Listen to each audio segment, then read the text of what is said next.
Hey there, it's Diane Forster, and welcome to I Have Today, where we talk about the art of intentional living. And I hope you're having a beautiful day today, a beautiful today in general. And I'm very excited about today's show, and I hope you get a lot of value out of it. I know you are. You're going to be blown away by my guest today. So, Dr. Ken Druck is with me. We've all had them, and maybe you're going through them right now, and they're called what now moments. And Dr. Ken Druck is going to be talking about that today. He's one of the world's leading experts in grief and resilience. And let me just tell you, he's a leading mental health expert focused on all areas of civility, relationships, and aging. And he writes regularly for the national press, is the author of several books, including Raising an Aging Parent, Courageous Aging, and The Real Rules of Life. And one of the things that we're going to be talking about is his new book today, which is How We Go On, Self-Compassion, Courage, Gratitude, and the Path Forward. And the reason why I wanted to bring him on today is the last few episodes, we've been talking about some really important subjects and topics. We did communication with Dr. Heather Brown a few weeks ago. We had how to care for aging parents and the elderly and do that with grace. We had Dr. Pamela D. Wilson on, and today we have Dr. Ken Druck with us, who's going to help us to learn how to go on from life's toughest losses. And we all go through them. And there is so much happening in the world right now. There's so much suffering. And whether it's on a global level or just personally within your world, there's ways that you can cope with it and heal from it and move on from it and take value from it. So I can't wait to get into the conversation with Ken Druck today. And I know you are going to enjoy this. All right. But before we do that, let me just say, this is our live weekly show. We are every Monday at 11 a.m. We are streaming live right now on the E360 TV television network. We are also on Facebook, on LinkedIn, on YouTube, on Twitter. We're streaming on Roku, Hulu, Amazon, Apple, and Android. And this is also available as a podcast, so you can find it at I Have Today with Diane Forster on all the podcast streaming platforms. So if you haven't yet, please subscribe and rate and review. It would mean the world to us. It gets this important work out into the world in a much bigger way. And if this is your first time here, I want to say welcome. If you've been here before, I want to say welcome back. Thank you so much for being here. All right. So before I bring on Ken Druck, let me first tell you what our intention statement is for this week. And we do a weekly intention statement so that you can take a message and set an intention for this week and carry it through the week. And so if you're putting awareness on it, which we teach the ABCs, awareness begets change, and you're focused on this, then it actually becomes a part of you. It helps you shift your identity and become more aware, like I said. So this week's intention statement is, I have today to heal and go on no matter what life brings me. I have today to heal and go on no matter what life brings me.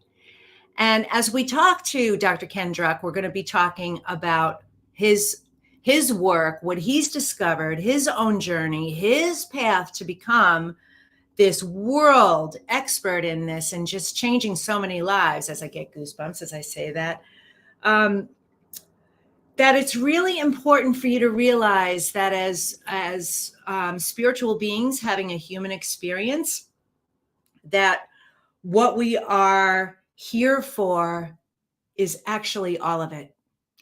The good, the bad, the hard, the easy, the positive, the negative. We came here for experience, and that there are lessons in the things that happen to us and lessons in these losses. And so how do we really go on with that? And he's going to share so much with us. So make sure you stay till the end, because I end every episode with a powerful mantra meditation that's going to tie in everything that we talked about today so that you can ingrain that too.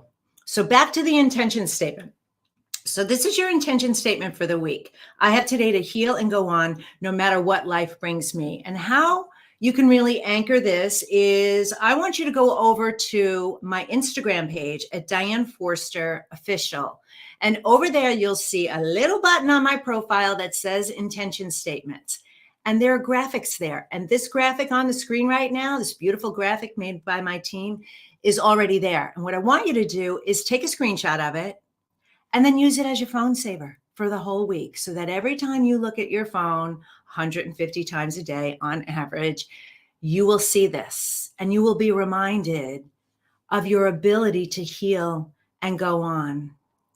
And no matter what life brings you, that you are enough, you are okay, you are safe. So make sure you go over to Instagram at Diane Forster Official and get your intention statement graphic there right now. All right, we're getting ready to bring up Dr. Ken Druck with us right now. But before we do that, let's hear a word from our sponsor, the Spifter. This week's episode of I Have Today is brought to you by the Spifter. The Spifter is a fun sifting spoon that makes cooking, baking, and decorating with sugars and spices so much fun. No more mess or wasting your spices. It's fast, clean, and easy. Everything looks and tastes delicious. It's also great for straining loose tea, getting pesky broken cork out of your wine glass, and draining liquid off food like olives and capers. Whether you're a novice cook or a gourmet chef, you'll love the results. The Spifter, the kitchen gadget that no kitchen should be without. Well, hi, Ken. How are you? Oh, you're muted. You're muted. Oh, you muted yourself again. You're still muted. Oh, there you go. Yay. There we go. Well, hi, Ken. How are you today? I'm doing great. So good to be with you, Diane. Thank you so much for having me. My privilege and pleasure. Thank you. Well, I mean, there's so many places I want to go already, but I want to honor you a little bit more by sharing a little bit more about you with the audience. All right. So Dr. Ken Druck is the recipient of the Distinguished Contribution to Psychology and Visionary Leadership Awards for his community service and lifetime achievements. Dr. Druck is widely recognized as a lifeline to the countless thousands of individuals, families, communities, and organizations he's helped. His body of work, including the founding of the Jenna Druck Center to honor the life and spirit of his daughter, Jenna, set a new standard of care and healing following tragedies like 9/11, Columbine, Katrina and Sandy Hook, and more, as I know. So here you are. You've done so much, multiple books. We're definitely going to talk about your new book, How We Go On, in a little bit. But I'm so honored to have you here, especially in this time of history, everything that's happening right now. So please do share your story and how you came to be this expert in resilience and grief, among the many other things that you are. As I introduce myself, I also really want to welcome and acknowledge everybody who's listening, because today's subject is kind of the last thing that many of us ever want to talk about, which is loss. It's like, how do you deal with loss? Oh, I don't want to talk about that today. And yet, by having some idea of what loss is in our lives, whether we're talking about the loss of a loved one or a living loss, we're going through a divorce, some kind of a change, a transition, an existential angst or crisis, or we're our first years of realizing that we're not going to be here forever in the form that we're in right now, whatever element of loss or change or crisis you might be going through, today is for you. And I'm honored to be in service to you. I'm honored to be with you, Diane, and having this important conversation. And for me, this is not something that I learned about through academics. I went and got my doctorate and I learned all about loss. I actually had to unlearn most of what I learned in graduate school in psychology. For me, everything I'm going to talk about is based in the experience of having my own future obliterated when my oldest daughter died and her future was lost to her. And that was in 1996. And so, for all these years, honoring her, understanding what it took for me to be able to go on from just literally losing my own life. My life as I knew it ended when my daughter died. Mm. I had to push some kind of a reset button and decide, what am I going to do? Am I going to make my pain the central organizing principle of my life? Or am I going to make my love for my daughters, my earth and angel daughters, the central organizing principle of my life? Mm.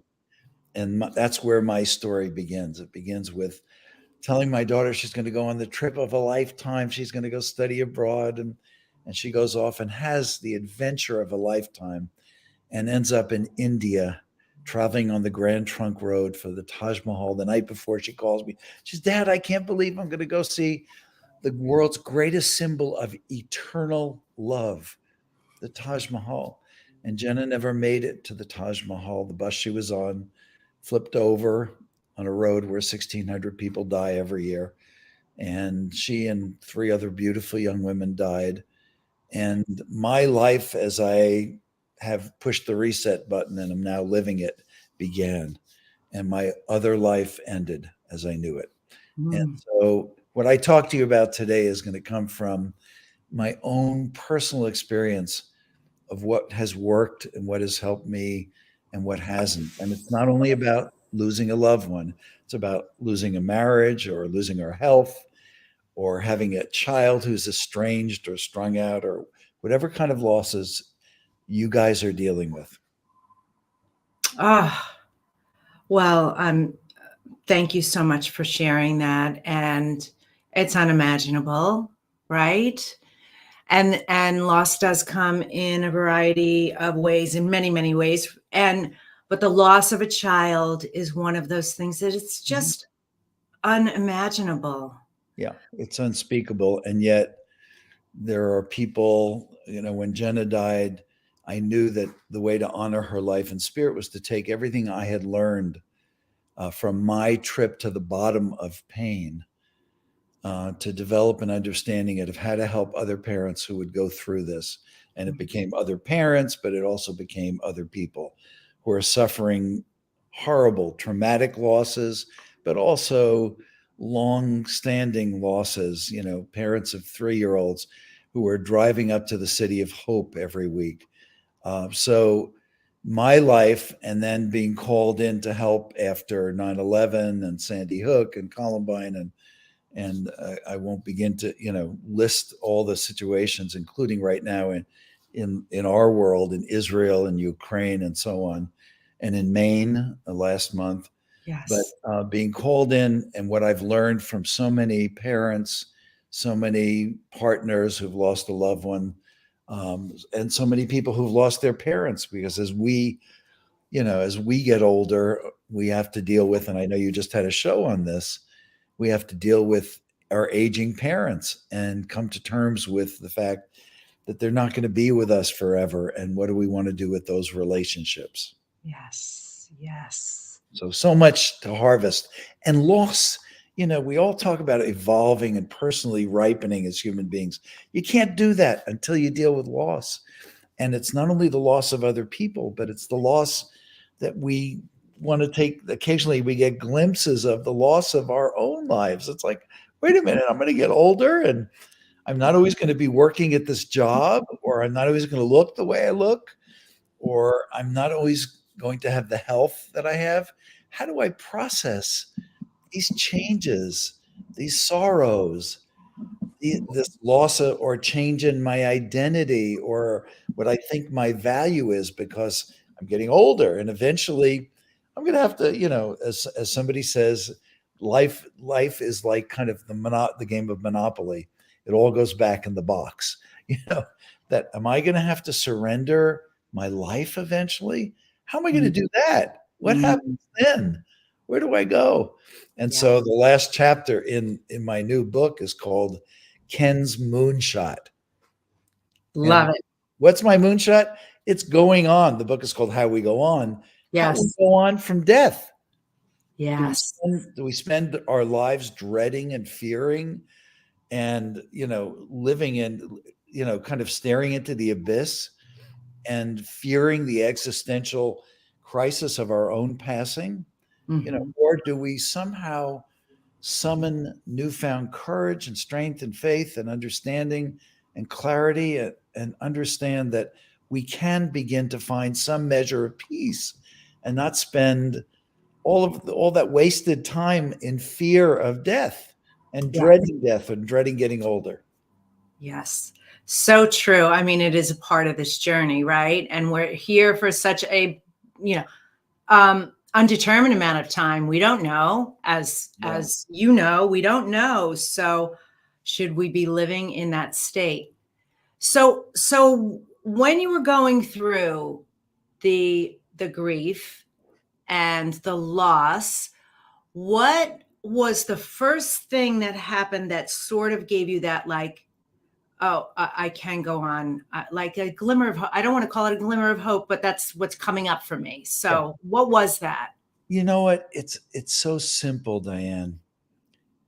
It's putting our hand on our own heart and giving ourselves permission to be human, Mm. to be brokenhearted.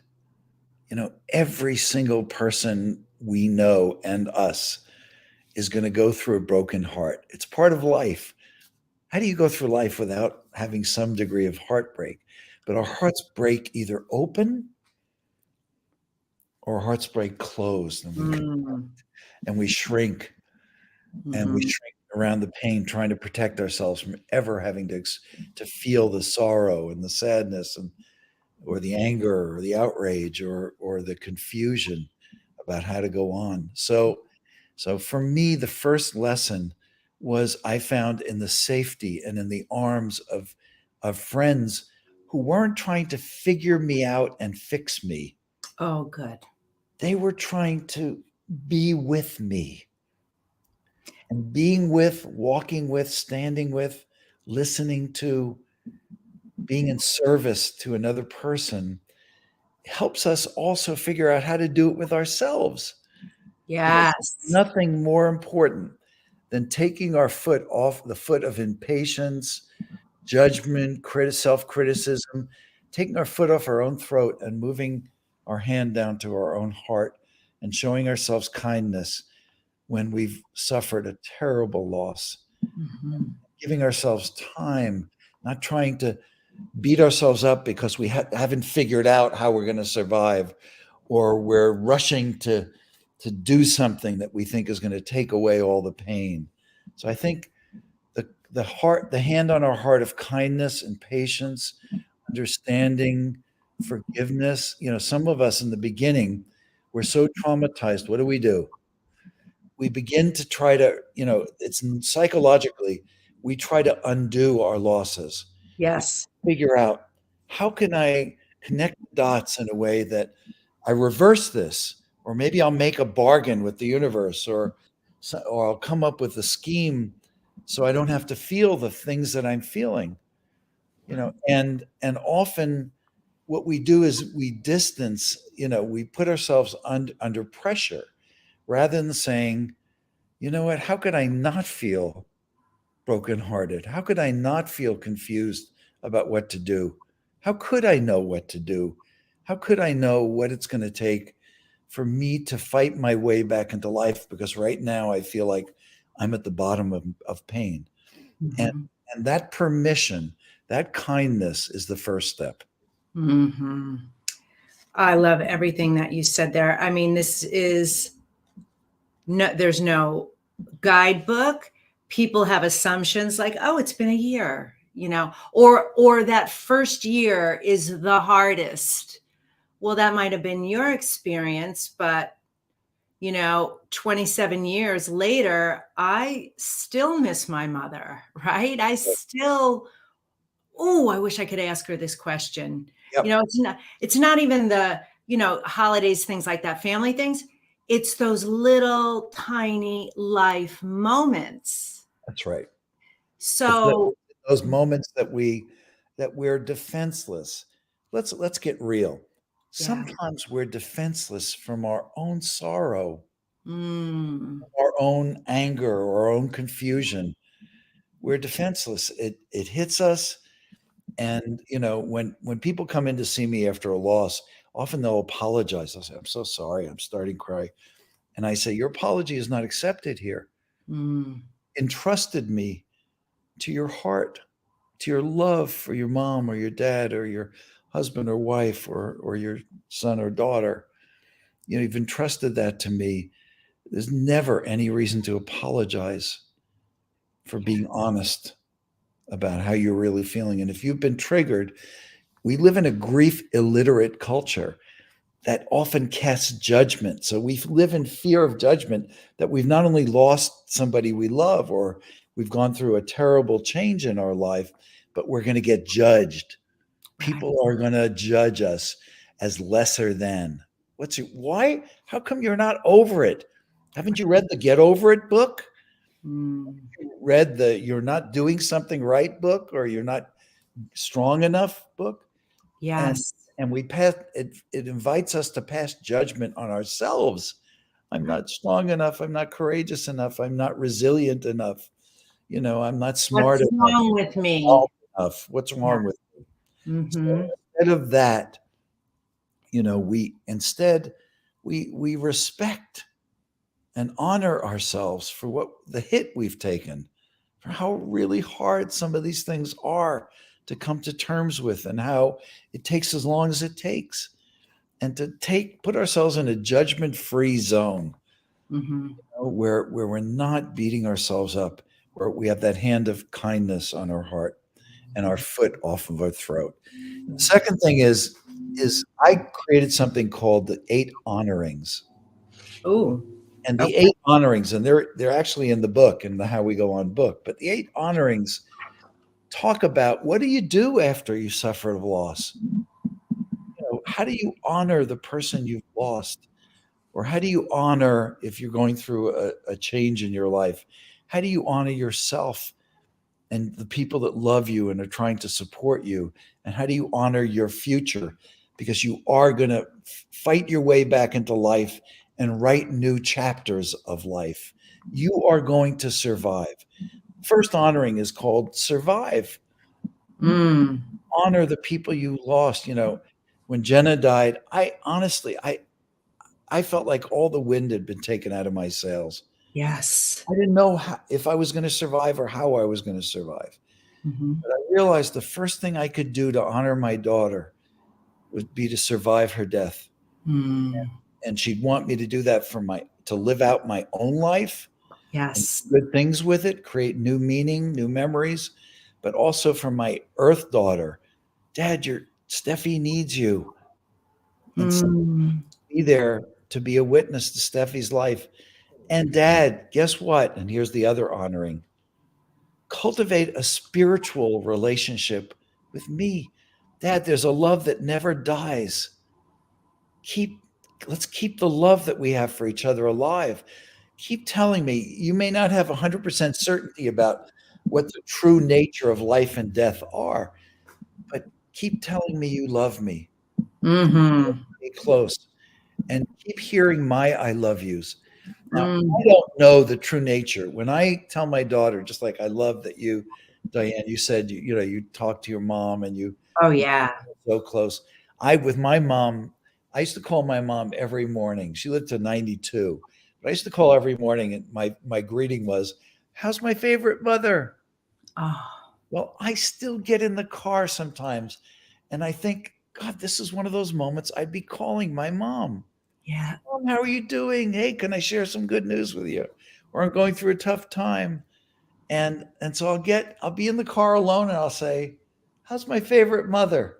Mm. And begin Ah, the conversation. And yeah. it's love that never dies. So one of the ways we honor people we've lost is to cultivate the love that never dies in spirit space, not in cyberspace. We're not going to be able to send them an email or text them. We're not going to be having lunch with them.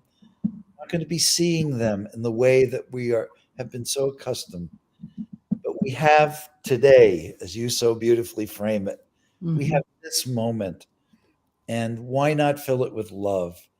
And it's okay to acknowledge this is another honoring, which is to be honest with ourselves. Sometimes we run so fast from emptiness.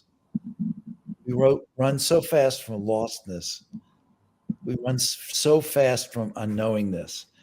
And when these things, if we just stay with that, with our hand on our heart, and if we stay with those feelings long enough, guess what happens organically inside of us? Not because we're thinking positively or we're doing 10 things we read in a book, but what happens organically in us is the foundness that comes from lostness, Yes.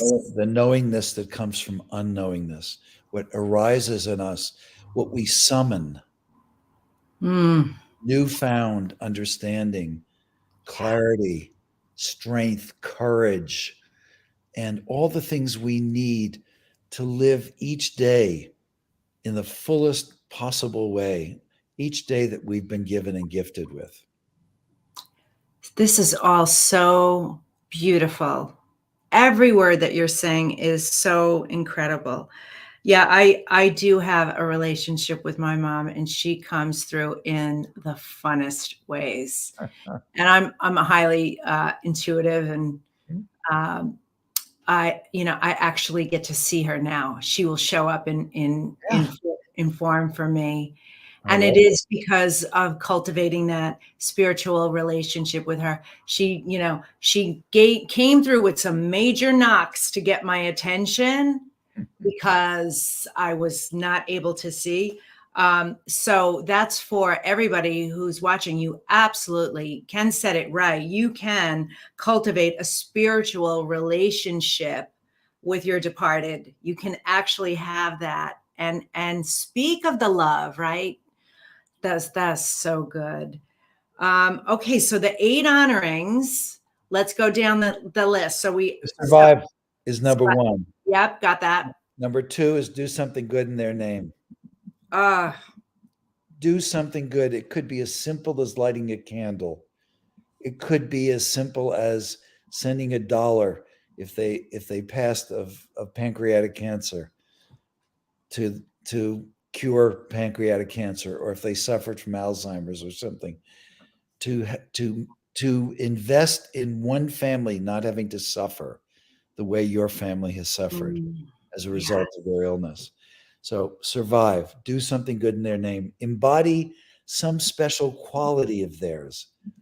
My daughter was her irreverence, her sense of humor, her ability to find joy in this life. I'm trying to be more like her as I grow up. So embody some special quality of theirs that they would just delight in seeing you embody. You're going to make me cry because as soon as you said that, I got a flash in my mind. My mother is here and she's laughing. My mother, when she was driving to the music, she would strum her thumbs on the steering wheel. And I started doing that in honor of her, and it makes me smile. And I had this little crystal angel that hangs. Wow. What a great honoring. Yeah. That is so good. Embody. All right. This is so Or good. next, what you're going to want to do is this is a tough one because it involves newfound courage. Think about all the times you've had to summon newfound courage to face into that moment of your life. I love the title of your program I have today. It was a moment where a what now moment, Yes. and something went off in your heart that said, I have today, I have this moment, and I'm going to make a good choice. And I'm going to summon new courage because I'm now a mother or a father or I have a precious person who I love in my life, or I got a bad diagnosis and I've got to figure out how to go on from this moment, or I've met the person in my dreams. It could be anything, it could be an opportunity, it could be a challenge. So it's meeting that moment and writing new chapters of our own lives, even though they are not there to be written to those chapters in the way that we're used to them being written. So writing new chapters means going on with my life, using the gift of my life and writing the new chapters that await me. And that's the way we honor them, because they would be jumping up and down, celebrating and cheering us on. It's like, you go, Dad. You let this life unfold. Let beauty come back into your heart. Yeah. Let hope come back into your heart. Let yourself rise up from that bottom of pain. Keep your heart open. All the new great possibilities, and I'll be with you every step of the way. I wear this, by the way. This is the inscription on this that I wear is Hineni, and it's the Hebrew word for here I am. Beautiful. So the other thing is paradox, is to understand paradox. Paradox means when my daughter died in India and her body came back from India, I held her, and I can tell you she was gone. She was gone from that place, that beautiful body that my wife and I had given birth to, named our daughter. Yes. She was gone, and she was right there. How is that possible? What is this guy, crazy? How could paradoxically somebody be gone and here? Well, that's the way it works. She has never left my side. Never. She is right here, and she is gone. And sometimes, we also look at, we're brokenhearted. We're going through a brokenhearted time of loss in our lives, and we say, I'm broken, but I'm also whole. I'm more whole than I've ever been, but I'm also more broken than I've ever been. I'm broken and whole. As a matter of fact, sometimes the most elevated part of our wholeness is the way we hold our brokenness. That is so good. Yeah, there's no shame, there's no guilt, there's no defending, there's no making apologies or excuses. We know that our brokenness is part of our wholeness.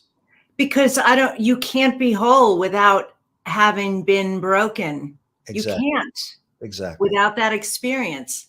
Exactly. Like you were saying, I think we weren't quite on air yet when you said that. It was so powerful. Like, of course, this is part of this experience, and it's the thing that people don't want to talk about, but it's such an important thing that we address, because it's here. Yeah. It's happening. Yeah, it is. And the last two are, take the high road. In the rawness of our grief, guess what we do? We're impatient. We bite people's noses off. We criticize people because they say stupid things. I can't believe you just said that to me. I can't believe that you don't understand. I thought you were my friend. I thought you would get it, of all people, but you're judging me. You're sending that hidden message that I shouldn't feel the way I feel. Yes. That I shouldn't have these feelings. I should have the feelings you want me to have. Right. So I think taking the high road means understanding that people that have not been to the bottom of their pain are often not good. They love us and they want to do well by us, but biting their noses off doesn't accomplish anything. No. To understand and hold them in our compassion, our patience, and say, I can see how much you love me. Yes. I can see how much it hurts you to see me in such pain, such sorrow. So that's one of the other honorings. And the last honoring is to balance all of the unknowingness and the sadness and the confusion and the lostness with opportunities for gratitude, to rise up and say, thank you so much to the people that are loving and supporting us, to the roof over our head. You know, there are people in the world right now who've lost everything and they have no roof over their head, So or, true. or they have bombs and missiles flying in, you know, Mhm.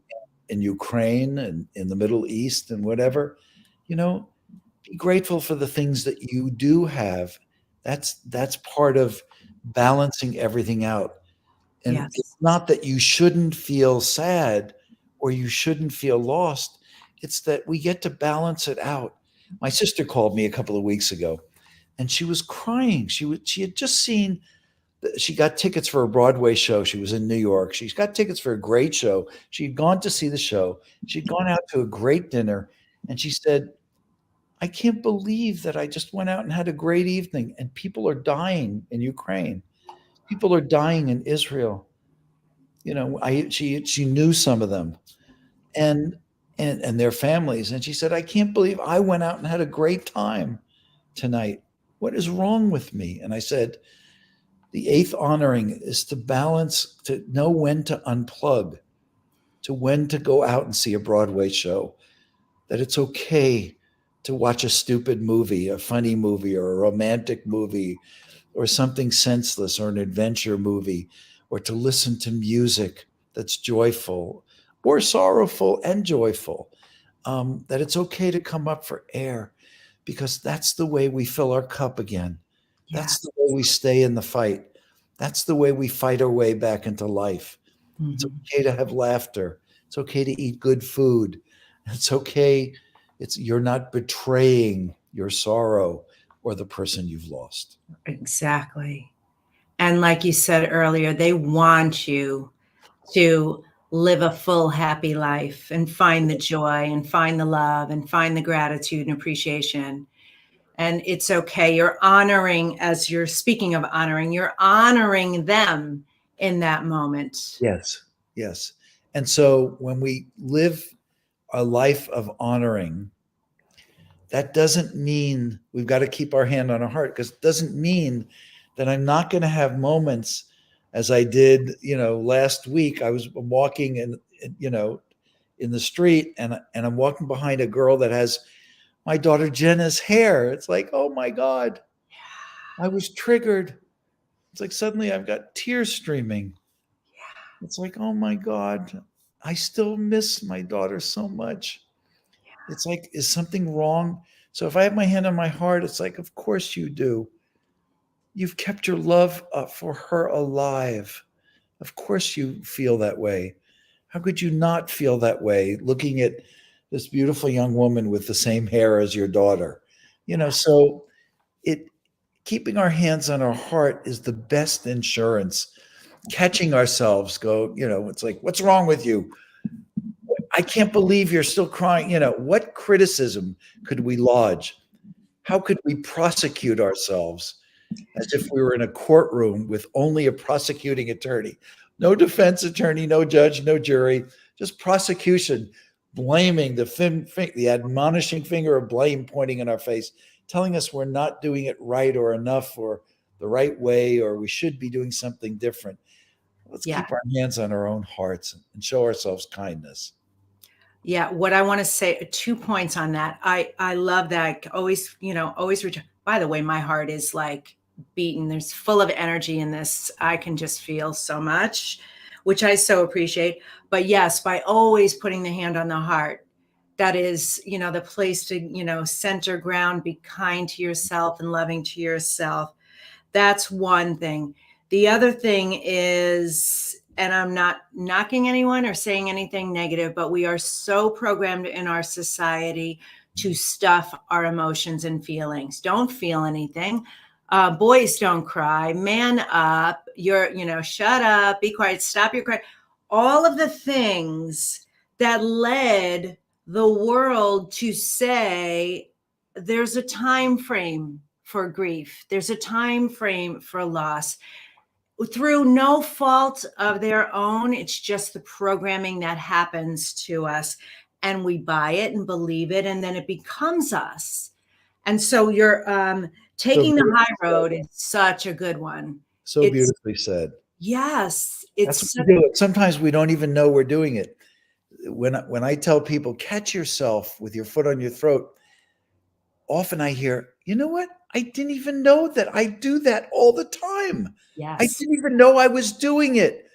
I've got my foot on, I live with my foot on my throat. I criticize and judge myself. I beat myself up. I admonish myself. I can't do this anymore. I'm realizing this is what I do to me.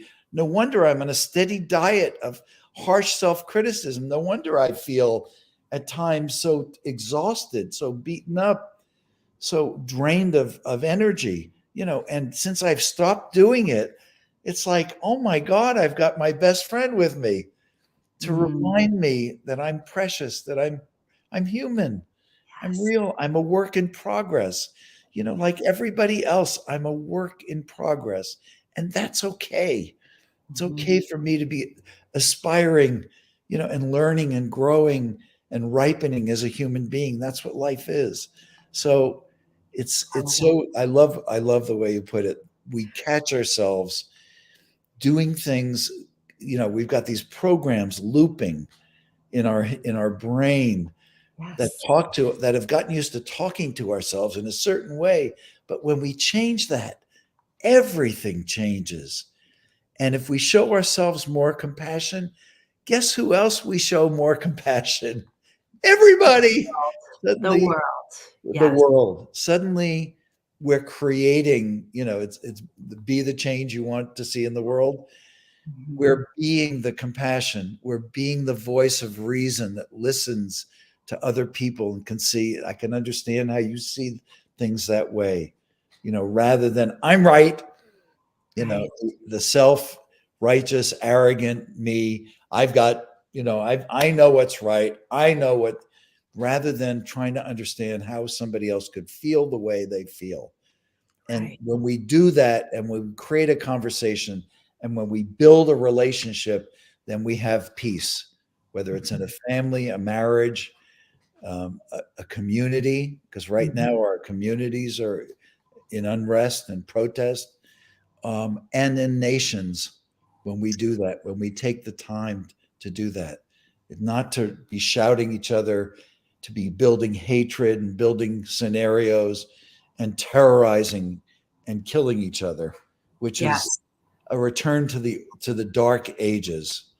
We're in the middle of that. How could we all not be also feeling so upset and so sad and so scared about the fact that our world seems to be returning in some ways to the dark ages? Yeah, exactly. Yeah. Yes. It's frightening, it's scary, and that, of course, that's triggering that inner child in all of us. Yes. And I love these 8 honorings so much. These are so good. So, so, so good, Ken. The other thing, Diane, I want to say is that one of the other honorings is self-care. And I'm not talking about getting a mani and a pedi, even though I love getting, occasionally I do that.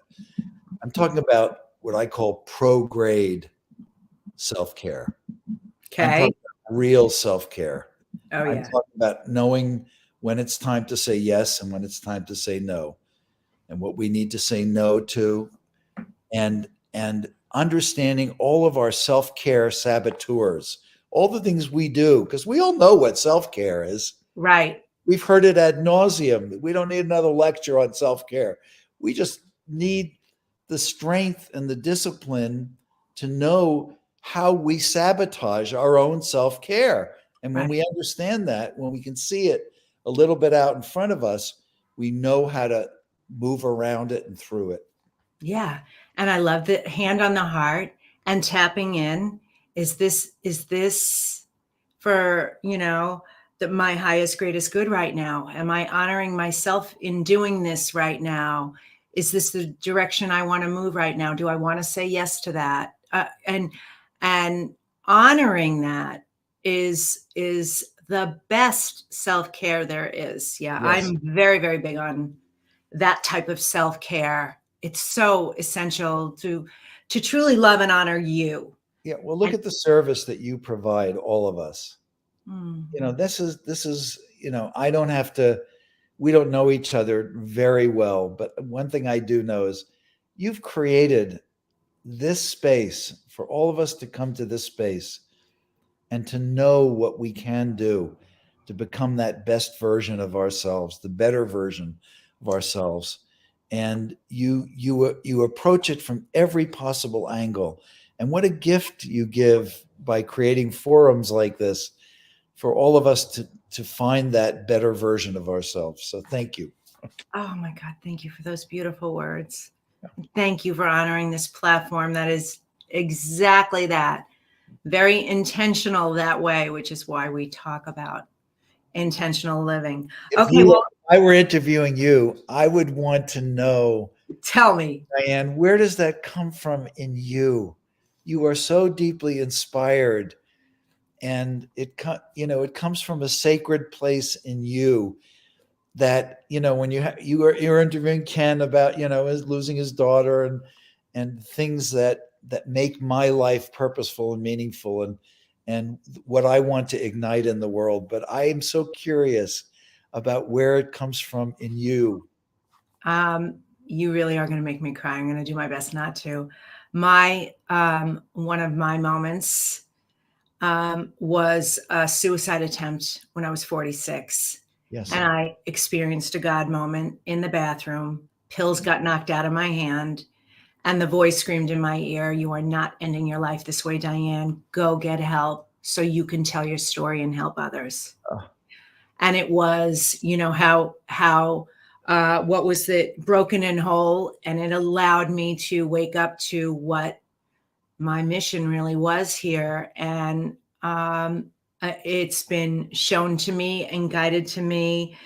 And I just learned, Ken, that I I only have love. Mhm. I am only love. Even a Mhm. lot of my work and part of the journey and the growth. But I saw a very clear vision of what I'm creating in this world, and this show is just phase one of what I am building. And it's people like you and it's people like me who are brave enough to put our voice and our work and our platform, our books, our message out into the world to say it is okay to honor Mhm. Mhm.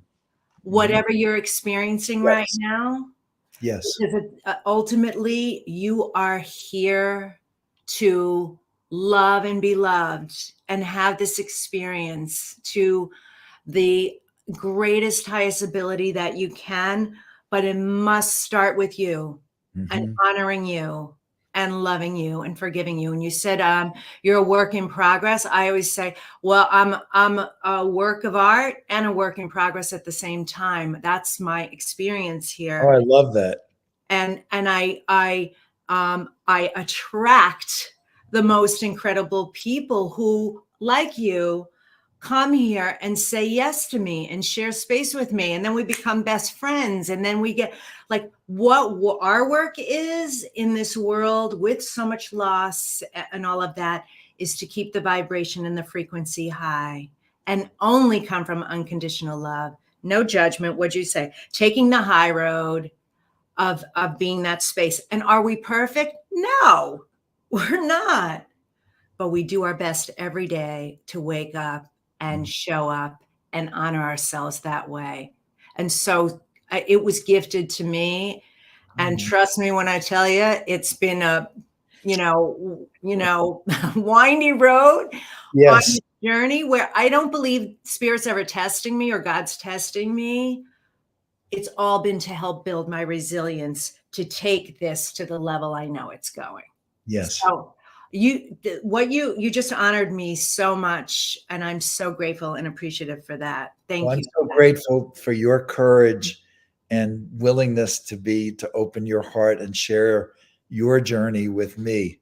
that. Yes. Um, that's part of you and I becoming friends and Mhm. realizing that it's together.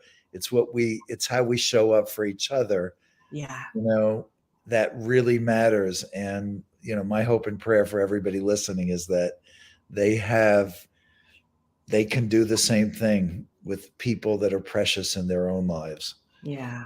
Yeah. Well, thank you. Be forgiving too, because they're a work in progress, and we all.